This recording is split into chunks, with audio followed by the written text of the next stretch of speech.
आपने एक वर्ड कभी सुना है, माइंड का जाल? हम अपने आप को ही, अपने आप में हम किस तरीके से एक माइंड का एक जाल बुन लेते हैं, ठीक है, और फिर उसी के बीच में उलझ कर रह जाते हैं। एक एग्जांपल देता हूँ, देखो आपको कैसे लगता है। तो और फिर इसका कनेक्शन इस एस्ट्रोलॉजी के साथ में या ज्योतिष के साथ में स्पेसिफिकली, इससे ज्योतिष कहना मैं ज्यादा पसंद करूंगा रादर टू एस्ट्रोलॉजी। कैसे होता है माइंड का जाल? इसका मतलब होता है कि बचपन से हमारे माइंड में जिस तरह की प्रोग्रामिंग फीड की गई होती है ना, मैं रिपीट करता हूँ, बचपन से हमारे माइंड में जिस तरह की प्रोग्रामिंग फीड की गई होती है, नॉर्मली हम उसी तरीके से आगे में अपनी लाइफ में आने वाली हर चीज के डिसीजन लेते हैं, सोचते हैं।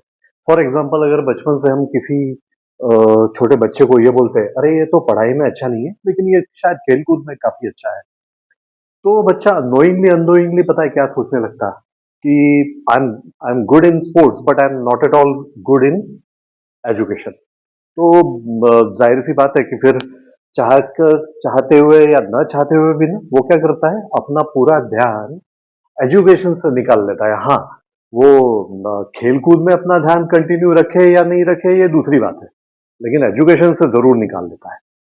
ठीक है ना? उसी तरीके से हम कई बार ऐसा सोचते हैं, देखते हैं कि फॉर एग्जांपल किसी पर्सन को हम देखते हैं, वो वेल ड्रेस्ड है, तो हम सोचते हैं he is like a gentleman, he is a gentleman. और कोई थोड़ी सी उसकी वेशभूषा कुछ अलग तरह की हो, तो हम सोचते हैं प्रोबेबली ये पर्सन उतना नॉलेजेबल नहीं है। ये बेसिक एक चीजें जो है हमारे माइंड में एज अ प्रोग्राम करके बनी हुई है, जिसे हम हमारे सोचने का एक तरीका कहेंगे, एक पैटर्न कहेंगे। आपको पता है एस्ट्रोलॉजी जो होती है या ज्योतिष जो होता है, इससे ही मिलता जुलता है। ज्योतिष में भी दोस्तों कैसे होता है, इसको समझने के लिए ना, मतलब इन सब चीजों पे से बेसिक एक पर्दा हटाने के लिए, जैसे थोड़ी देर पहले मैं कह रहा था ना, तो पर्दा हटाने के लिए हमें कोई एक रूल्स, इसका फंक्शनिंग किस तरह से चलता है ना, वो देखना होगा। दिन भर में हम कुछ ना कुछ जरूर सोचते हैं, राइट? अब जो कुछ भी हम सोचते हैं, जो कुछ भी हम सोचते हैं, उसका इम्पैक्ट हमारे ओवरऑल पर्सनैलिटी पे होता है। ठीक है? अब ज्योतिष में अगर आप देखो तो आप सभी ने, आई होप कि वो कुंडली देखी होगी, जिसमें ना 12 ऐसे खाने होते हैं, या हर एक खाने को एक एक घर कहा जाता है। First place, second place, third place and so on up to 12 places. तो वो ऐसा रेक्टेंगुलर जैसे होता है, एंड देन अगेन उसके अंदर में प्लेसमेंट्स होती है सारी, तो उसको हम लोग कुंडली करके कहते हैं। और उसमें टोटल कितने प्लेसेस होते हैं? तो 12 प्लेसेस होते हैं। मैं रिपीट करता हूं, तो एक कुंडली में 12 प्लेसेस होते हैं। अभी मैं शब्द यूज कर रहा हूं प्लेसेस, लेकिन हमारे ज्योतिष शास्त्र में उसे एक बड़ा अच्छा नाम दिया है, भाव। ये 12 भाव होते हैं। भाव मतलब 12 भावनाएं होती है। अब ये भावनाएं कहाँ आती है? नॉर्मली हमारे मन में आती है, राइट? अब ये जो 12 तरह की भावनाएं, अलग अलग तरह की भावनाएं हमारे जो मन में आती है, उसी से ये जो कुंडली के जो पोजीशंस है, सारे घर जो है वो मैप किए गए हैं। किस किस तरह की भावनाएं हमारे मन में आती है? हर तरह की भावनाएं आती है। गुस्सा भी आ सकता है, प्यार भी आ सकता है, अच्छा भी लग सकता है, बुरा भी लग सकता है। There are multiple multiple ways to think. और जिस तरह से हम सोचते हैं, नॉर्मली उसी तरीके से हमारी जिंदगी आगे डेवलप होती चली जाती है। मैंने कई लोगों को देखा है कि वो ये मानकर ही चलते हैं कि उनको जिंदगी में ना सक्सेस मिलेगा ही नहीं, या मिलेगा ना तब भी उसका एक लिमिट होगा, इसके ऊपर में हमें करना ही क्या है, या फिर इस तरह से वो सोचते हैं। और ऑब्वियसली उनकी लाइफ में फिर उसी इरा में, उसी चक्रों में रह जाती है, आगे नहीं बढ़ती। वो उसी पूरे अपने उस सराउंडिंग में ही रह जाते हैं कि ठीक है, क्योंकि उनकी सोच ही उस तरह से है, नहीं मैं, मुझे तो इतना ही करना है। तो इन 12 प्लेसेस में, यानी 12 भाव का, ठीक है, सबसे बड़ा जो कंट्रोलर होता है वो एक प्लैनेट है, जिसका नाम है मून, चंद्र। इस चंद्र को एस्ट्रोलॉजी में, ज्योतिष शास्त्र में मन का कारक बोला गया है। क्या बोला गया है? मन का कारक। ओके। हमारा मन कहाँ प्लेस्ड होता है पता है? हमारे दिल में नहीं होता है। नॉर्मली हम दिखाते हैं ये मन है, मन वहां नहीं है, मन आपके दिमाग में ही होता है। जहां ब्रेन होता है ना वही होगा। मतलब आपका सोचने का तरीका, this is what is your मन। आपका मन वही है, ठीक है। वो आपका सोचने का तरीका ही आपको आगे क्या क्या करना है, किस तरह से करना है, वो सारे रास्ते ये खोलेगा, मन। और इसका कारक कौन है? मून। इमिडिएटली ये सुनने के बाद में ये देखना मत शुरू कर देना कि मून मेरा कौन से भाव में। हम में से काफी लोग शायद जानते भी हो गए, थोड़ा सा उन्होंने एस्ट्रोलॉजी, भविष्य कैसे जानना है, कुंडली कैसे पढ़नी है, शायद पढ़ा भी होगा, तो इमिडिएटली उसका पोजीशन देखना शुरू कर देंगे। तो उन्हीं सबके लिए मैं एक सिंपल, एक सीक्रेट, छोटा सा सीक्रेट है वो रिवेल करता हूँ। मून जिस किसी भाव में होगा, वहां कौन जो कोई भी राशि होगी वही आपकी राशि मानी जाती है। फॉर एग्जाम्पल मैं सिंह राशि का हूं, तो इसका मतलब क्या हुआ कि मेरा जो मून प्लेस्ड किया हुआ है वो कहां प्लेस्ड किया होगा? साइन नंबर 5 में। साइन नंबर 5 ये लियो की, मतलब सिंह की राशि आती है, ठीक है। तो आपने वो जो कुंडली अगर आप ओपन करोगे तो वहां देखोगे, वहां नंबर्स लिखे होते हैं, 1 2 3 4, इस तरीके से नंबर दिए होते हैं कुंडली के अंदर में। तो वो कुंडली के अंदर में जो नंबर दिए है ना, वो देखो, वो टोटल 12 प्लेसेस है, 12 भाव है, तो वो नंबर भी कितने हो गए? टोटल 12 नंबर्स होते हैं, राइट। हमारी राशियां भी कितनी होती है? सनशाइन या फिर मून साइन अगर हम देखें तो कितनी होती है टोटल? वो भी 12। तो हर एक भाव में एक एक राशि या एक एक साइन डिनोट किया गया होता है। आगे देखेंगे वो किस तरीके से उसका नंबरिंग के साथ में इसका रिलेशन क्या है एंड सो ऑन, वो सब हम आगे देखेंगे। अभी मैं जो बताना आपको चाहता हूं, माइंड का ट्रैप।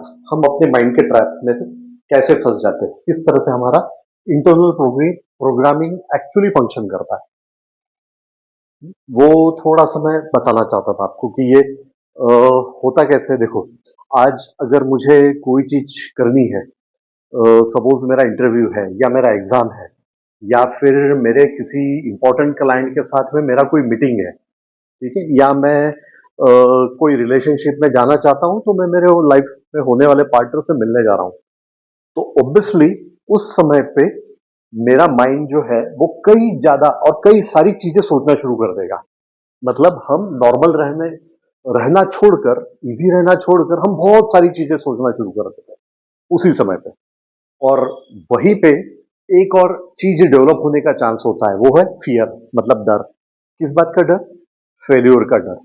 किस बात का डर? लोग क्या कहेंगे, इस बात का डर, और सो मेनी अदर थिंग्स। वो सारी चीजें वहां होती है। अब जो पर्सन इन सारी चीजों को समझकर इसको प्रॉपरली हैंडल करके आगे चले जाता है ना, वो सक्सेस के रास्तों पे जाते हुए हमें दिखता है। तो सक्सेस मिलाना फ्रेंड्स इतना भी मुश्किल नहीं है। और ऑब्वियसली ये चीजें जो मैं कह रहा हूं वो करना शायद इतना आसान भी नहीं है, इसलिए अदरवाइज हर कोई कर लेता। तो करना क्या है आपको कि इस तरह के जो भी फेयर डेवलप होते हैं उसको थोड़ा सा उस पर तरह फोकस करें, उस पर तरफ ध्यान दें कि ये क्यों डेवलप हो रहा है, क्योंकि हम अब कुछ एक्टिविटी करने जा रहे हैं। अगर हम कोई एक्टिविटी करने जा रहे हैं, उस समय पे ऑब्वियसली हमारे मन में ये सारे विचार आएंगे। अभी मैंने शब्द यूज किया ऑब्वियसली, तो ये ऑब्वियसली आने नहीं चाहिए, right. For example, Sachin Tendulkar जब बैटिंग के लिए जाता था, नाउ ही इज रिटायर्ड, तब आप सोच के देखो जरा किस तरह के थॉट उसके मन में आते होंगे।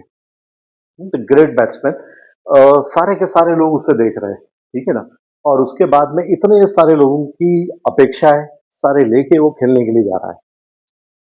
अब अगर वो ये सोचे कि मैं अगर रन अच्छे नहीं बना पाऊं तो क्या होगा, बाकी चीजें होगी तो क्या होगा, या फिर सामने वाला बॉलर, सपोज मैगरा जैसा है, is one of the finest bowler जो सचिन ने जिसे फेस किया, वो ये सब चीजें अगर वो सोचते रह जाए तो ऑब्वियसली ना वो खेल नहीं पाएगा। तो फिर सचिन जैसे लोगों ने नॉर्मली क्या किया होगा, इन्होंने अपना जो मून है ना उसे स्ट्रांग किया है। मून को स्ट्रांग करने का मतलब क्या हुआ? अपने मन को स्ट्रांग करना। स्ट्रांग करने का मतलब क्या होता है? फोकस बढ़ा देना। फोकस बढ़ा देने का मतलब क्या होता है? ऑब्वियसली फोकस बढ़ा देने का मतलब ये होगा कि जो काम मुझे अब करना है मैं बस उसी के बारे में सोचूं और दूसरी चीजें मैं नहीं सोचूं। अगर मैं ये सोचकर करूंगा तो ये करने में मुझे डिफिकल्टी आएगी। ओके, तो अगर मेरा मून, जैसे फॉर एग्जांपल किसी का मून मेष राशि में है, एरीज राशि के अंदर में है, ठीक है, तो उसका कंसंट्रेशन लेवल किस तरह का होगा, फोकस का लेवल कैसे होगा, या किसी का मून मिथुन राशि में है तो उसका मून उसका कंसंट्रेशन लेवल किस तरह का होगा, ये इस तरह के प्रिडिक्शन नॉर्मली यूट्यूब में मुझे दिखाई देते हैं, which is suppose to be very generalize. आप बिल्कुल भी ये सब देखकर आप ये नहीं बता सकते कि इस आदमी का पॉइंट ऑफ फोकस है या बाकी सारी जो चीजें हैं, जस्ट बिकॉज उसका मून एक पर्टिकुलर जगह पे प्लेस है इसलिए है या फिर नहीं है, ये आप नहीं कह सकते, क्योंकि there are other other factors as well that we need to be considered. तो ज्योतिष में ये एक बहुत बड़ा शास्त्र है, इसे सालों तक पहले पढ़ना पड़ता है, सालों तक पढ़ने के बाद में भी ये लोग प्रिडिक्शन करते हैं। हमारे जो ज्योतिष शास्त्र वाले जितने लोग हैं ना, वो प्रिडिक्शन करते हैं, वो 100% गारंटी कोई नहीं देगा फिर भी आपको। तो फिर क्या हम ज्योतिष की तरफ देखे ही नहीं, हम उसकी तरफ जाए ही नहीं, ये सब झूठे बोल के बाजू हो जाए? नहीं नहीं, ऐसा नहीं कहने का मेरा मतलब। मेरा कहने का मतलब ये है कि एक टूल है जो हमें गाइड करने के लिए काम में आता है, हमने किस डायरेक्शन में जाना चाहिए इसके लिए काम में आएगा। और जो जन्म पत्रिका हमारी होती है, वो जन्म पत्रिका का मतलब जो कुंडली हमारी बनती है वो क्या चीज होती है, that is suppose to be, वो एक प्लेसमेंट्स है हमारे प्लैनेट्स की, हमारे मन की, इन शॉर्ट हमारे मन की एक प्लेसमेंट है। जब हमने जन्म लिया तो उस समय का हमारा इन्वायरमेंट कैसा था, सराउंडिंग कैसा था, हमने किस फैमिली में जन्म लिया, ठीक है, हम हमारे पेरेंट्स कौन है, हमारे रिलेटिव कौन है, ठीक है, ये सबका सबका एक, you can say the status report है वो। जैसे ना बिजनेस का नॉर्मली हम एक स्टेटस रिपोर्ट निकालते हैं, करंट स्टेटस रिपोर्ट, इसका मतलब क्या होता है कि फिलहाल मेरा बिजनेस का स्टेटस क्या है, कितना प्रॉफिट में है, कितना लॉस में है, कितने कस्टमर्स है, कितना स्टॉक में मेरा सामान है, कितना मुझे देना है, एंड सो ऑन। उसी तरीके से ये जन्म पत्रिका वो दिखाती है। अब एक बात मुझे बताना, किसी भी बिजनेस का अगर आप बैलेंस शीट देखते हो, प्रॉफिट एंड लॉस अकाउंट देखते हो, उसका पूरा समराइज्ड सब कुछ आपने देख लिया, तो आप ये क्या ये कह सकते हो कि ये आने वाले दिनों में ये बिजनेस बुरा होगा, आने वाले दिनों में ये बिजनेस अच्छा नहीं चलेगा या बहुत अच्छा चलेगा? आप एक अंदाजा लगा सकते हो, आप ये कंफर्म नहीं कह सकते। क्यों? क्योंकि क्या होता है, अगर अगर आज स्टेटस रिपोर्ट ये शो कर रहा है कि शायद इनका बहुत कुछ ठीक नहीं है, तब भी हम उसमें कुछ चेंजेस लाकर, डेफिनेटली कुछ नहीं तो बहुत सारे चेंजेस लाकर हम उसे ठीक कर सकते हैं। बस उसी तरीके से हम हमारे कुंडली को देखकर हमारा आज का स्टेटस जान सकते हैं, लेकिन इसका मतलब बिल्कुल भी ये नहीं है कि आने वाले दिनों में हम बहुत बुरा करेंगे या बहुत अच्छा करेंगे। Trust me. तो आने वाले दिनों में हम अच्छा या हम बुरा, ठीक है, किस तरह से करेंगे, ये अब डिपेंड करता है कि हम हमारे मन को कैसे फंक्शनिंग कराने पे मजबूर करते हैं। मजबूर बोल रहा हूं मैं, क्योंकि ना उसको पहले डिसिप्लिन लगाना पड़ेगा, उसमें बहुत सारी चीजें हमें इनबिल्ट करनी पड़ेगी, there are lot of things, वो हम आगे में डिस्कस करेंगे। कई बार कई लोगों ने मुझे ये भी बोला है, ये सब सुनने के बाद में, कि तो ये तो क्या पिछले जन्म में जो लिखा है कुंडली में जो लिखा है, ठीक है ना, वो तो होना ही है, बिल्कुल होके ही रहेगा। आपके नसीब में नहीं है तो फिर वो आपको मिलेगा ही नहीं, आप कुछ भी कर लो, ठीक है, या आपके नसीब में ये बुरा होना है तो वो होके ही रहेगा, क्योंकि पिछले जन्म में शायद आपने ये चीजें की है, क्योंकि पिछले जन्म में आपने ये अच्छी चीजें की है, क्योंकि पिछले जन्म में शायद आपने ये बुरी चीजें की है। तो वो सारी चीजें आज आपको इस जन्म में तो कवर अप करके देनी ही होगी। फाइन दोस्तों, नो प्रॉब्लम एट ऑल। जो लोग भी ये सोचते हैं समझते हैं, शायद उन लोगों का ज्ञान, मैं विज्ञान नहीं कह रहा हूं, शायद उन लोगों का ज्ञान बहुत ज्यादा है, आई रियली अप्रिशिएट दैट। लेकिन फ्रेंड्स ना, मेरा सच में उतना ज्ञान नहीं है। कि मैं मेरे पिछले बर्थ में क्या हुआ है वो समझूं, और वो समझकर इस जन्म में जो कुछ हो रहा है वहां पर मैं बस हाथ पे हाथ रखकर बैठ जाऊं। बिल्कुल। आज जो कुछ भी हमारे साथ होता है उसका कनेक्शन डेफिनेटली इनडायरेक्टली डायरेक्टली हमारे पिछले जन्म के कर्मों से, मतलब हमने जो भी काम किए हैं उससे होता ही होगा, मे बी होता ही है। ठीक है। लेकिन मुझे एज एज बिकॉज फाइन वो जो भी हुआ है, लेकिन आज हमें अगर जन्म मिला है तो मेरा सोचना ही है कि अब हमें कुछ करके दिखाना है। जो भी करना है वो अब हमें करना है, ताकि अगर वो नेक्स्ट बर्थ में हम जाए तो फिर से वो ना हो जो लास्ट टाइम मैंने गलतियां की थी शायद। ओके। वो शायद कैरी फॉरवर्ड ना हो। तो हमें इस बार ये देखना है कि हम किस तरीके से मिनिमाइज करें हमारी गलतियों को और आगे कैसे जाए। इसीलिए भी ये एस्ट्रोलॉजी का यूज हमें करना है, ज्योतिष शास्त्र का यूज हमें करना है। क्योंकि आज हमें हमें करंट स्टेटस अगर हमें हमारा पता चलता है तो उसके बेसिस पे हम क्या कर सकते हैं, हम उसको पूरी तरह से या काफी हद तक बदल जरूर सकते हैं। जितने भी लोग मैंने सक्सेसफुल देखे ना, काफी सारे, उनमें से 90% लोगों ने अपनी कुंडली कभी नहीं देखी थी, फिर भी वो सक्सेसफुल रहे। और एक मजेदार बात बताऊं, उनकी कुंडली जब बनी, जब देखी गई, राइट, तब ये देखा गया कि उनकी कुंडली में ऐसा बहुत ज्यादा एक्स्ट्राऑर्डिनरी कुछ भी नहीं। आप चाहे तो इस चीज को वेरीफाई करके देख लेना। मिस्टर अंबानी की कुंडली हो गई, या सचिन तेंदुलकर की कुंडली हो गई, या अपने लता मंगेशकर जी की कुंडली हो गई, अमिताभ बच्चन जी की कुंडली हो गई, इन सबकी कुंडली आप कभी चेक करके देखना। इनमें बहुत एक्स्ट्राऑर्डिनरी कुछ नहीं है। लेकिन इन्होंने किया क्या, इन्होंने अपने प्लैनेट्स को नोइंगली और अननोइंगली यूटिलाइज किया, प्रॉपरली यूटिलाइज किया। मैं रिपीट करता हूं, इन्होंने अपने प्लैनेट्स को नोइंगली और अननोइंगली यूटिलाइज किया, प्रॉपरली यूटिलाइज किया। बस वही चीजें एक्चुअली ज्योतिष हमें बताता है, एक्चुअली बताना भी चाहिए कि how to utilize our own planet properly and effectively. तो उसके उसी के हेल्प से फिर हम आगे में हमारा हम लाइफ हम आगे कैसे कैरी करें वो हमें पता चल सकता है।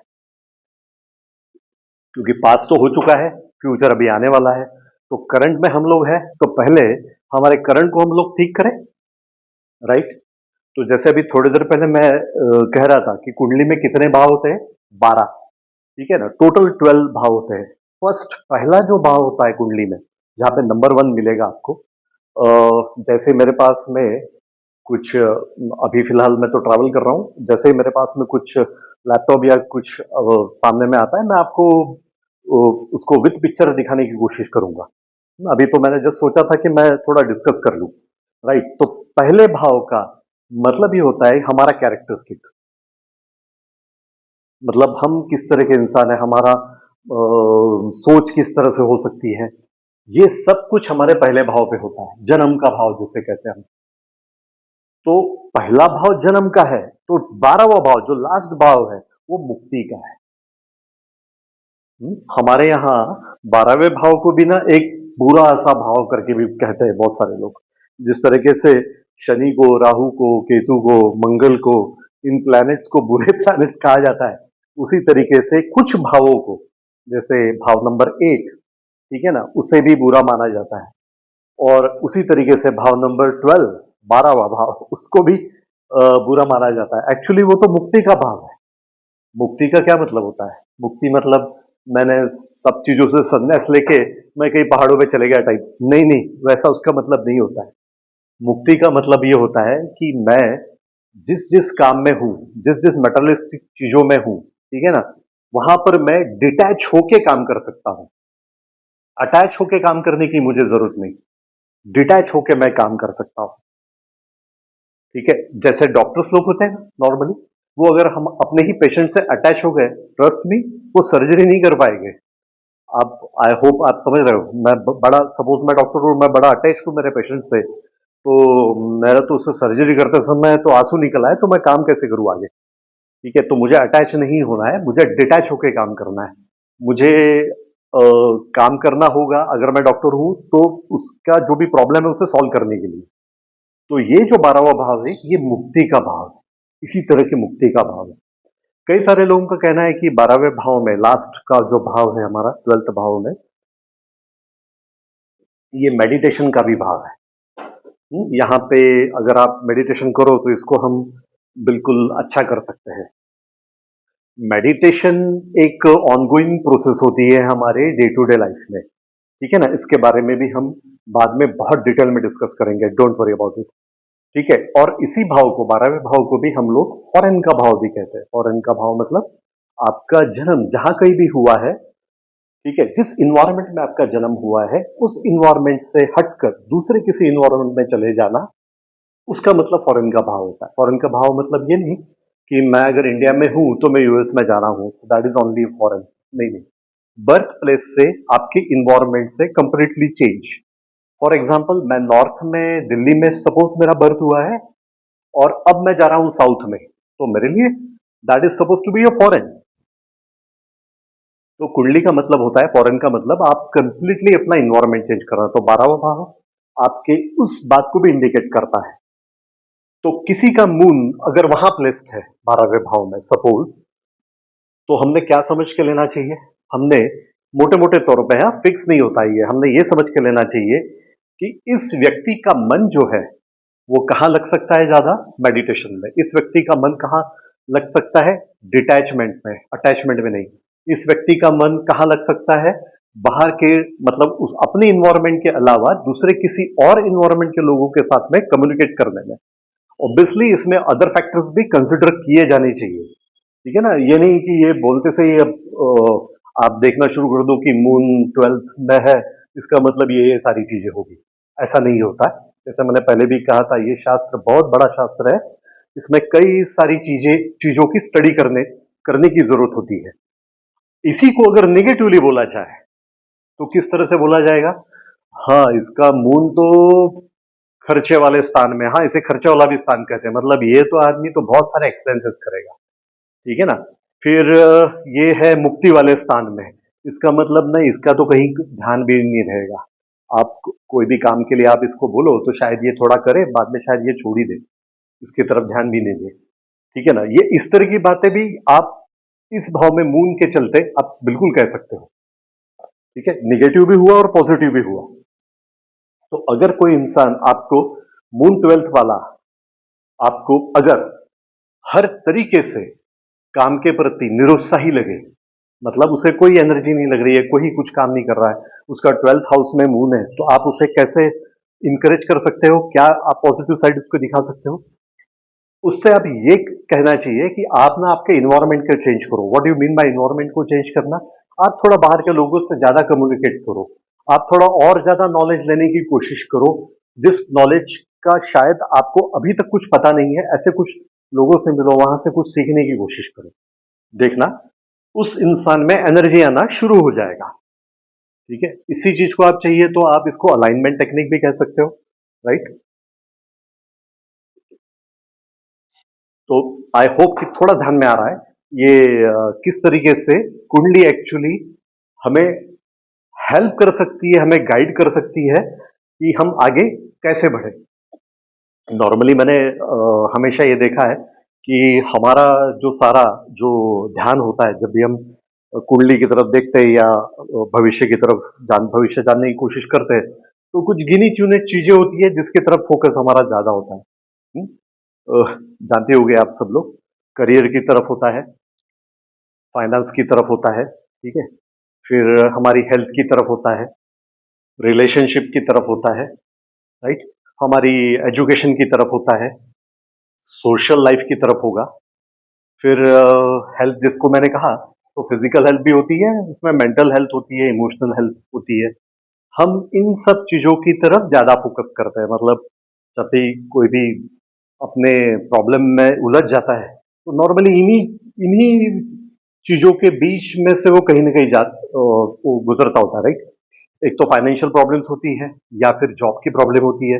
जॉब का मतलब वर्क का भी प्रॉब्लम हो सकता है, राइट?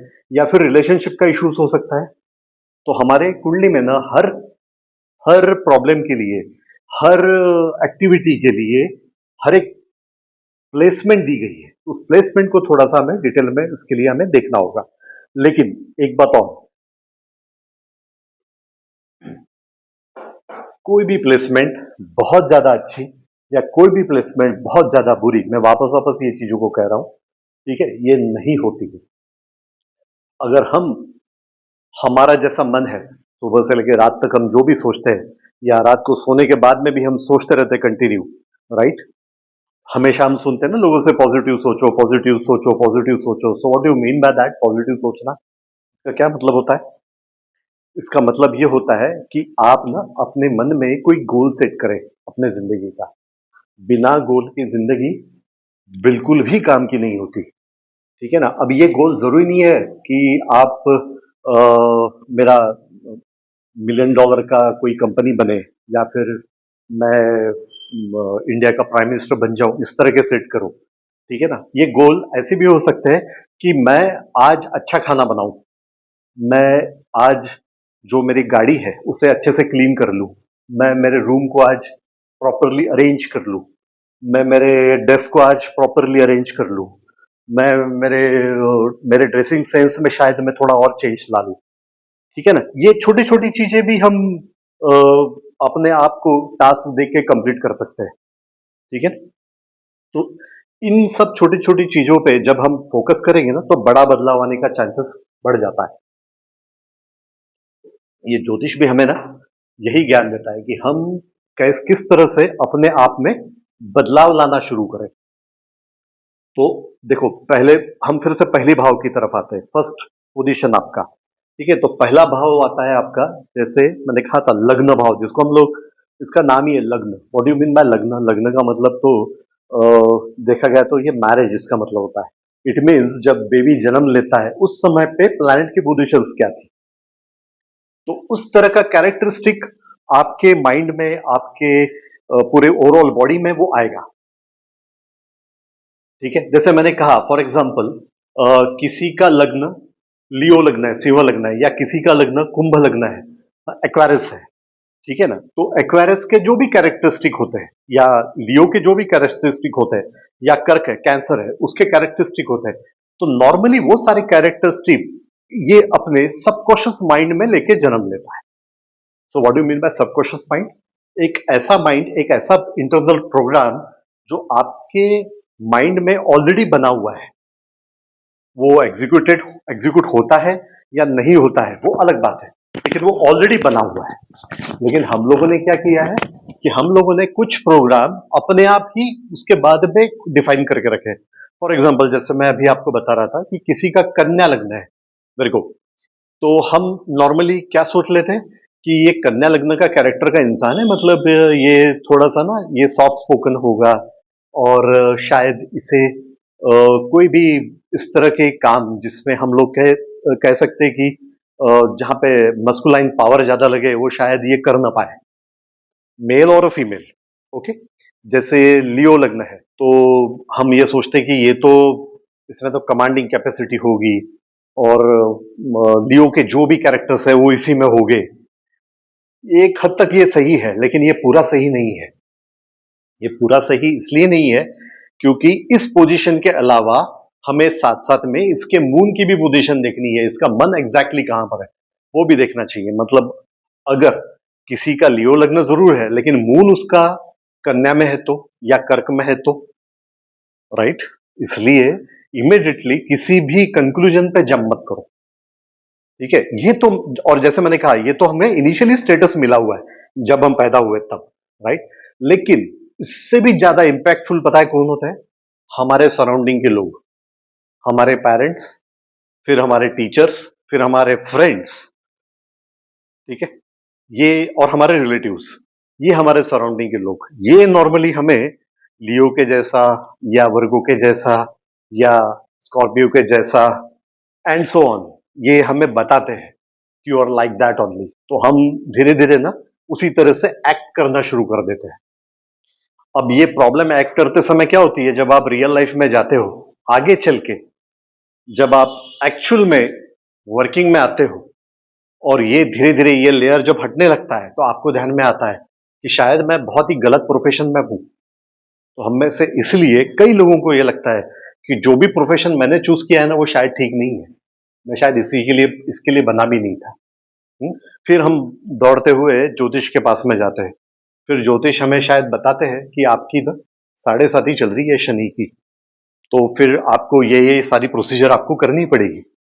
फिर हम उस प्रोसीजर के पीछे पड़ते हैं। जैसे मैंने पहले भी कहा था, कोई कोई प्रॉब्लम नहीं है, आप बिल्कुल करें, या फिर काल सर्प योग बताते हैं, उसकी पूजा बताते हैं, हम वो भी चीज करने के लिए चले जाते हैं। फिर से कह रहा हूं, कोई प्रॉब्लम नहीं है, आप बिल्कुल इस चीज को 100% आप कर सकते हो। लेकिन सबसे पहले जानना यह जरूरी है कि हमारा बेसिक कैरेक्टर क्या है, हमारा एक्चुअल कैरेक्टर कहां है। वो हमें कहां से पता चलेगा? हमें हमारे लग्न से पता चलेगा, और दूसरा हमें पता चलेगा कि हमारा मून कहां प्लेस्ड है।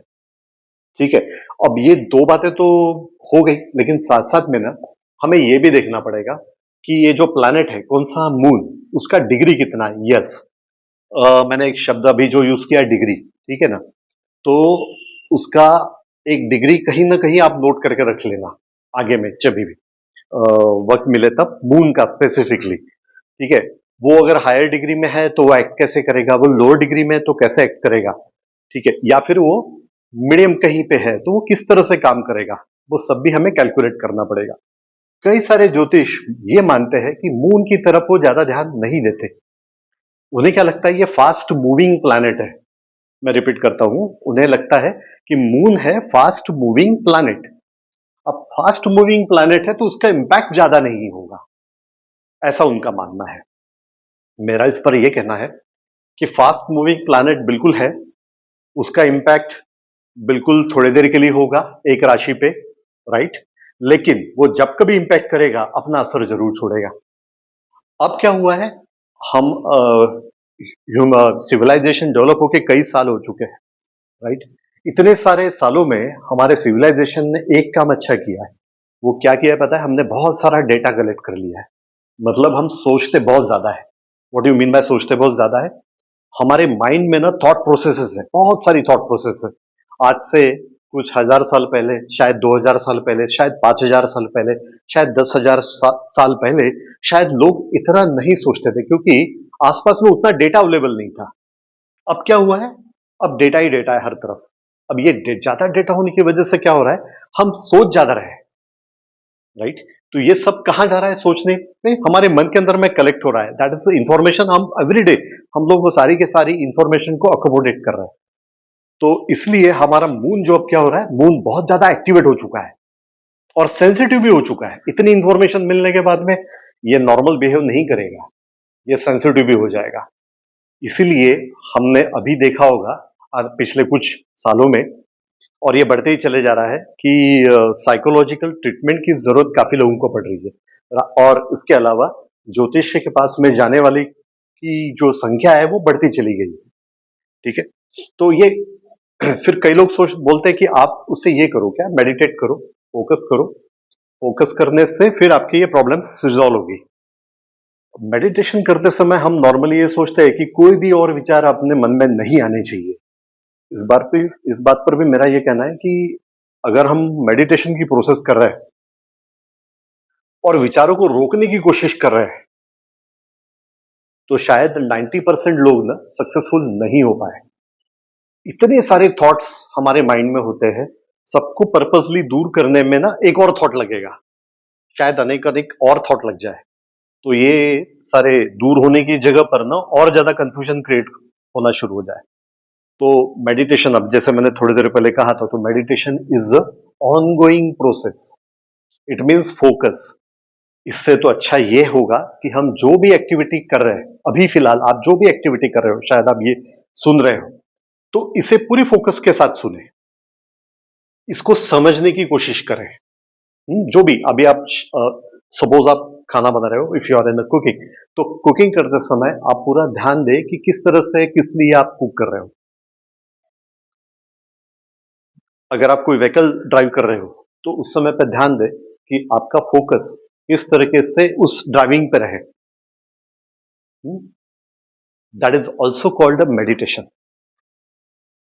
ठीक है, जैसे ही आप ये करना शुरू करोगे, ट्रस्ट मी, आपका मूड ठीक होना शुरू होगा। ठीक नहीं हो जाएगा, ठीक होना शुरू हो जाएगा। उसके लिए मोती पहनना है, बिल्कुल पहनिए, नहीं पहनना है, मत पहनिए, लेकिन उस पहने हुए मोती का इम्पैक्ट आपको तब मिलेगा जब आप फोकस करना शुरू कर दोगे। सिर्फ पहनना है इसलिए नहीं पहनोगे, तब उसका इम्पैक्ट आपको मिलेगा, तब उसका असर आपको मिलेगा। क्योंकि मोती एक पर्ल, ये हम नॉर्मली इसलिए पहनते हैं क्योंकि नॉर्मली किसी पर्सन को ना गुस्सा ज्यादा आता हुआ दिखता है, तो हम सोचते हैं इसको मोती पहना तो इसका गुस्सा कम हो जाए।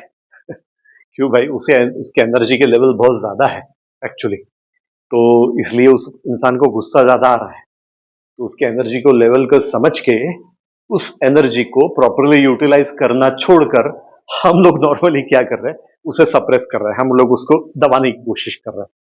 अगेन आई एम सेइंग, मैं पर्ल्स के अगेंस्ट नहीं हूं, नहीं तो आप थोड़ा सा मिसअंडरस्टैंड मत कर लेना इस बात को। मेरा कहने का मतलब यह है कि आप फोकस करना शुरू करें तो ये पर्ल आपको ज्यादा हेल्पफुल होगा। तो कुछ लोग ऐसा भी कह सकते हैं कि पर्ल पहनने के बाद में फोकस होना शुरू होगा। बिल्कुल हो सकता है ऐसे भी, आप चाहिए तो वाइस वर्सा भी इसको करके देख सकते हो, ठीक है। लेकिन इन दैट सिनारियो हम लोग क्या करेंगे कि हम हमारा कंट्रोल उस पर्ल को दे रहे हैं। कल को वो पर्ल कई हाथों से आपके निकल गया, फिसल गया, लॉस्ट हो गया, तो फिर क्या होगा, आप रेस्टलेस हो जाओगे। तो मेरा कहने का मतलब यह है कि हमारा कंट्रोल हम अपने पास ही रखें, वो ज्यादा बेहतर है पर्ल को देने की जगह पर। पर्ल को देना है आप जरूर दीजिए, लेकिन डिपेंडेंसी जो है आपकी वो अपने पास ही रखिए, वो ज्यादा फेवरेबल है। तो फ्रेंड्स, नेक्स्ट पार्ट में हम थोड़ा सा इसी बात को एलोबरेट और करेंगे कि किस तरीके से हमारा माइंड जो है, हमारा मन जो है, राइट, ये फंक्शन करता है किसके साथ साथ में अलाइन होके, इस कुंडली के साथ में अलाइन होके। तो आपको धीरे धीरे रिवेल होते चले जाएगा कि जो साढ़े साथी होती है शनि भगवान की, या फिर हम लोग जो ये कहते हैं उसे ढैया जिसको कहते हैं 2.5 ईयर्स का जो प्रोसेस होता है, हम हर एक चीज को एलिब्रेट करने की कोशिश करेंगे, खास करके राहु और केतु को भी, राइट। बहुत सारे लोगों बहुत सारी बातें राहु के बारे में और केतु के बारे में कहते हैं, आपको यूट्यूब में न जाने कितनी चीजें इसके बारे में मिल जाएगी, ठीक है ना। बिल्कुल वो सारी की सारी चीजें गलत है या सही है, मुझे इस बारे में कुछ नहीं कहना है। मुझे ये कहना है कि हमारा जो फोकस है ये सबसे पहले अपने आप पे होना चाहिए। हम कौन सी चीज को किस तरह से हैंडल करते हैं, टैकल करते हैं, वो देखना ज्यादा जरूरी है। तो हमें आगे में देखना है प्लैनेट्स, टोटल ये 9 प्लैनेट्स है, ठीक है। राशियां कितनी है, तो ये 12 तरह की राशियां है, ठीक है। और भाव कितने हैं, तो 12 तरह के भाव है, करेक्ट। और नक्षत्र नाम की भी एक चीज आती है, ठीक है। तो ये करीब करीब 27 नक्षत्र इसमें आते हैं, हर एक का अपना एक फंक्शन ही है, हर एक का एक, साथ साथ में मैं एक लाइन वापस जोड़ देता हूँ, क्या है, अलाइनमेंट भी है। तो उस अलाइनमेंट को भी हम देखेंगे किस तरह से करना है। राहु का प्लेसमेंट, कहीं बहुत सारे लोग जब शुक्र के साथ में होता है ना तो डर जाते हैं, बोलते हैं अरे ये तो बहुत कुछ तो इसके साथ में ना बहुत ही कुछ गलत सा होने वाला है। या फिर राहु का प्लेसमेंट ग्रह के साथ में, प्लैनेट के साथ जब होता है, तो कई सारे लोगों ने नाम दे दिया है गुरु चांडाल योग, ठीक है ना। तो ये योग काफी सारे कैसे होते हैं, पावरफुल योग होते हैं। जैसे मंगल, मंगल किसी फीमेल को है या मेल को है, तो नॉर्मली शादी में आने वाली बहुत सारी अड़चने उससे रिलेट हम कर लेते हैं, राइट। इन सब सारी चीजों को थोड़ा डिकोड करने की जरूरत है, थोड़ा डिटेल में समझने की जरूरत है। इन सब प्लैनेट का आपका कनेक्शन आपके मन से है, मन को मजबूत करेंगे, ये प्लैनेट आपके लिए काम करेंगे, आपके अपोज में काम नहीं करेंगे।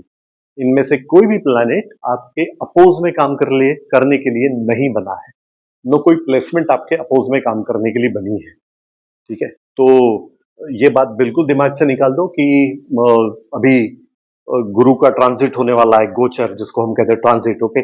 सो that is going to be very favourable for you और अनफेवरेबल फॉर यू।